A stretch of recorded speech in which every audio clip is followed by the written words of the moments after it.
सरकारनं कच्च्या साखरेच्या आयातीचे नियम बदलले। कच्च्या साखरेवर प्रक्रिया करून शुद्ध साखर 2 महिन्याच्या आत विकणं बंधनकारक।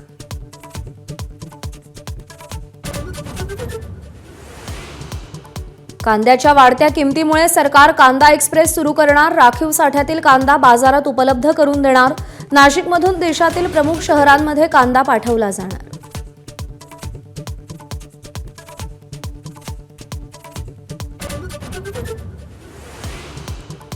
सामाजिक न्याय विभागाचा 344 कोटींचा निधी पुन्हा लाडकी बहीण योजनेकडे वळवला। जुलै महिन्याचा हप्ता देण्यासाठी महिला व बालकल्याण विभागाला निधी।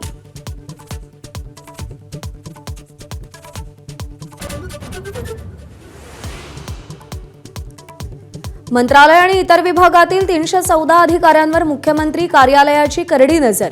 अनेक वर्षांपासून एकाच विभागात मलाईदार पदावर कार्यरत असणाऱ्यांवर कारवाई होणार।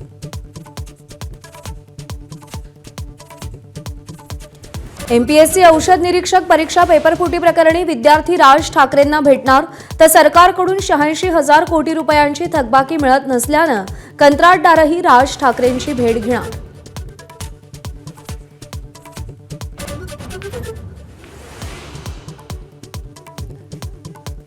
महायुती समन्वय समितीच्या बैठकीत अंतर्गत वादावर चर्चा। सूत्रांची माहिती। रखडलेली महामंडळं, जिल्हा नियोजन निधीचा मुख्यमंत्र्यांकडून आढावा। निधीवरून मतभेद असतील तिथे आयुक्तांमार्फत तोडगा काढणार।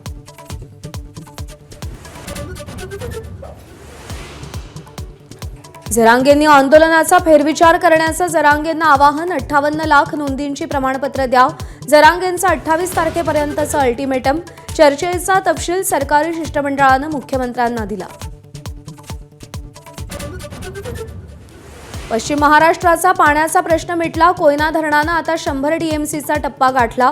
सातारा, सांगलीसह पश्चिम महाराष्ट्राच्या पिण्याच्या पाण्यासोबतच सिंचनाच्या दृष्टीनंही मोठा दिलासा।